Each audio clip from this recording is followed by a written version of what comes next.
Centre for Death and Society at this university, one of only 2 in the world. Oh, no, really? Oh, we're the only one in the whole world who thinks about death quite so much as the people who work here. And without any further ado, I shall hand you over to the one and only John Troy. Right, so my name is John Troy. I'm from the Center for Death and Society, so of course you expect me to talk about death the week before Christmas. And that's an eternal bummer. But here's the thing, what a lot of people don't realize, there are probably about 3 people in this room, is that I'm actually the son of a funeral director.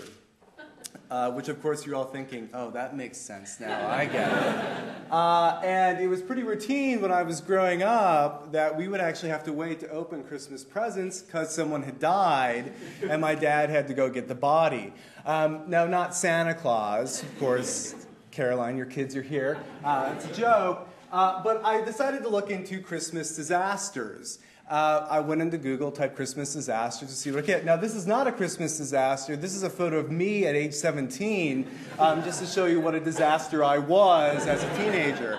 But in thinking about Christmas disasters, I discovered several very interesting things, least of which goth kids like Santa Claus too, which is certainly true of my own youth as a teenager goth. Now, in compiling these images, I noticed several kind of Christmas disaster themes, and they took me in ways I hadn't expected, least of which we're not really talking about lots of body counts, we're talking about married couples with embarrassing outfits on, least of which, it's hard to see here, it says world's best dad, with a rather scared-looking dog being held by the world's best dad. Now, Christmas jumpers are quite common as disasters on Google. My favorite was the reason for the season jumper at the very top of Jesus, very, very dominant in American Christmas discourse, as well as a mix of various figures. Now, this is a very interesting Christmas disaster. The biggest disaster, I think, here is the fact this gentleman is drinking light beer, but also that he looks a bit like Ed Stevens from our new public engagement office. Now, here is a great example of Christmas lighting disasters. This is usually done as a way to annoy your neighbors in the States. Usually set to music. Gangnam Style was quite common this year in synchronized. Now there's another style of Christmas lighting. Here we have the random characters from all kinds of the Hulk. We have Homer Simpson, Elmo, SpongeBob SquarePants. Also done as a way to see how high you can get your utility bill to go each year after Christmas. Now, this is an example of a real Christmas disaster, which is a Christmas tree which catches on fire and burns your house down and kills your family. My father actually, several images of this on Google, I should tell you.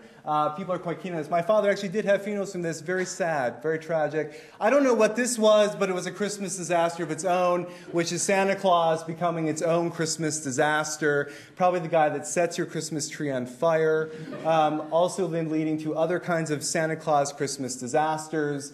Which, for example, Santa Claus having a sleigh pulled by 8 taxidermied reindeer on a 4-wheeler. Again, classic American Christmas, probably in the South, one imagines.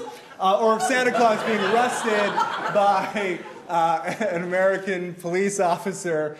Difficult to know what's going on here. I like to imagine that perhaps Santa Claus got into an argument with perhaps Jesus over the reason for the season, and they decided to have a fight with lightsabers over what Christmas was about. And since we're talking about lightsabers, of course, we should, of course, then talk about, my timing's off here, Yoda dressed as Santa Claus. So here we have some final Christmas disasters, which are Christmas disaster tattoos, apparently a genre I didn't know existed, which is Yoda as Santa Claus. It gets better, just hang on. We also have a whole series of tattoos. For example, one of Santa's reindeer, taxidermied and mounted on a wall with an arrow through its neck.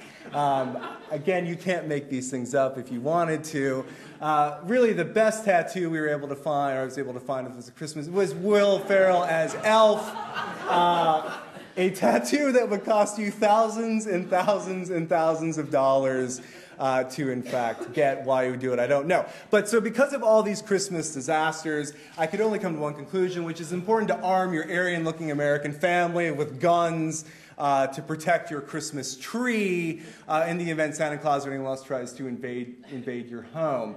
Photo that was a bit funnier before last week, but so it goes. So with all these things in mind, ladies and gentlemen, happy holidays from your friends at Grützmacher Funeral Home in America. Happy holidays, one and all, for all these Christmas disasters. And there's one final note about one thing to take away from all this, which is if you remember the 1980s, particularly the Commodore is important here. Happy holidays from Mr. T and Nancy Reagan, bringing you Christmas cheer. Thank you very much.